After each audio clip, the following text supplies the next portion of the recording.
Welcome to another edition of Business Africa. I'm your host, Afolake Oyiloye. The top stories this week. A new report warns that economic hardships are fueling youth frustration and weakening Africa's democracies. In Cairo's Al-Wekala market, leftover meals from luxury hotels are offering low-income families a lifeline amid Egypt's deepening economic crisis. Nigeria is emerging as a remote work hub as experts call for stronger laws and better infrastructure. A new report has raised concerns that Africa's fragile democracies face mounting threats. Economic hardship, widespread youth protests, and military coups are exposing the limits of political systems that many citizens see as offering little real choice. A new report is sounding the alarm on the state of democracy in Africa, linking a wave of coups and youth-led protests to deep-seated failures in governance. Africa is the world's youngest continent, but its youths face stark reality, so costs, rampant joblessness, and a lack of opportunity. The frustration is boiling over. The Kenya's Gen Z tax protest to Nigeria's End SARS movement and demonstrations in Senegal, a generation is demanding change. Simultaneously, West Africa has seen a surge in military takeovers. In Mali, Burkina Faso and Niger, many young people have welcomed soldiers who promise security and development where elected governments have failed. The study by economist Dr. Ndongo Samba Saila argues that many multi-party systems are choiceless democracies constrained by external pressure like the CFA franc currency or unequal land distribution. The report calls on a radical shift from mere elections to substantive democracy, build on economic justice, popular participation, and true sovereignty over national resources. Joining us now is the report's author, Dr. Ndongo Sila. Welcome to the show. Now, the report cites structural issues such as the franc CFA and the unequal distribution of land across the continent. How do these factors perpetuate social and economic divides? Some countries do not have control over their own policy instruments and policy resources. For example, countries using the CFA franc, 14 of them based in Western Africa and Central Africa, their currency is still controlled by the French Treasury because they have legal agreements with the French Treasury. So they are not sovereign over their monetary policies. And when you are not sovereign over your monetary policy, that means you are not sovereign over your fiscal policies and industrial policies. And that's why these countries, most of them have not recorded any significant economic growth since, let's say, their independence in the 1960s. As for land distribution, there is one striking fact documented by the report is that the most established liberal democracies across the continent, like South Africa, Namibia, Botswana, happen to be the most unequal in terms of wealth inequality.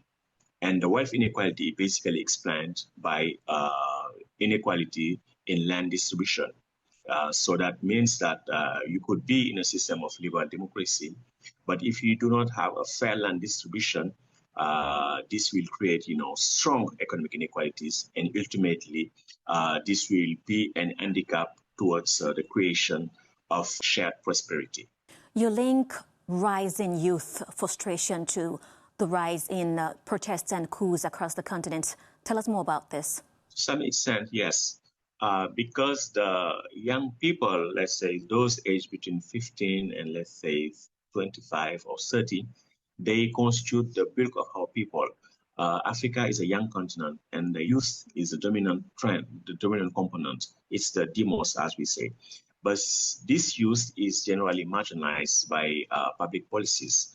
They are not associated, and they do not see, economic outcomes that would be beneficial to them. And in some contexts where you have a lot of insecurity problems, you have terrorist threats, we have seen the rise of military regimes, such as, for example, in the Sahelian countries in Mali, Burkina Faso, and Niger.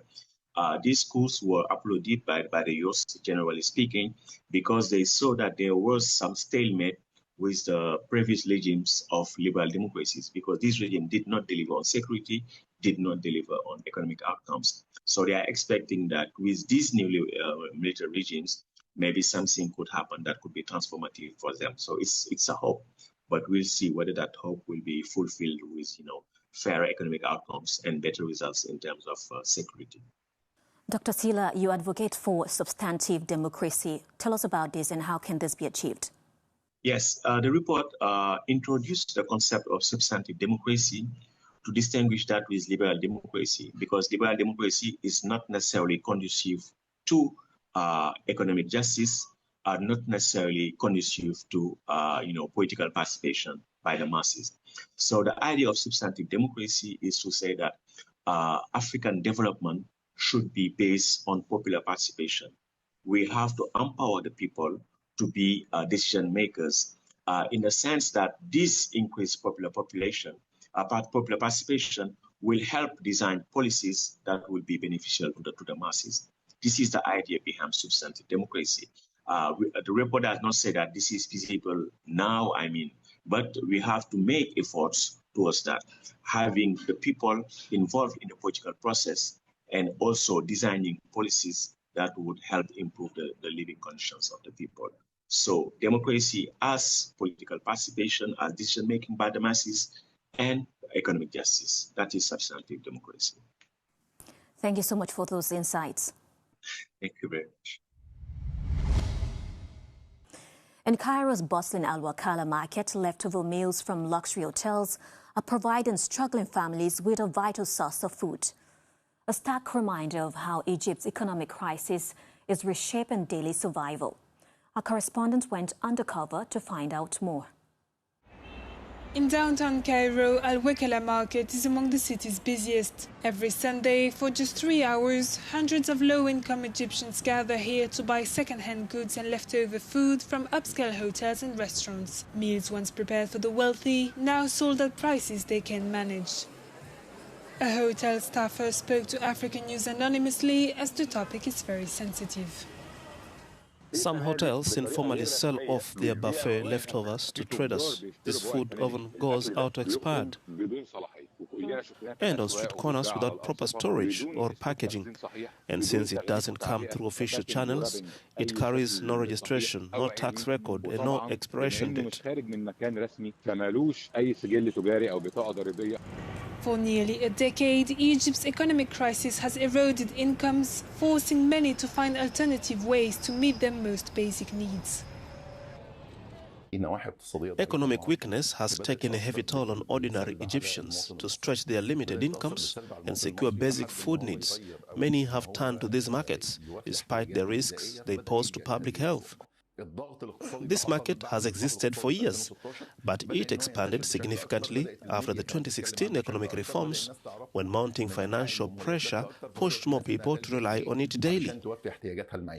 Inflation remains the most dangerous illness facing Egypt's economy. At the start of 2024, inflation hit 37%. As prices continue to rise, Al-Wekala's Sunday market stands as both a lifeline and a risk, capturing the difficult choices many Egyptians face in the struggle to get by.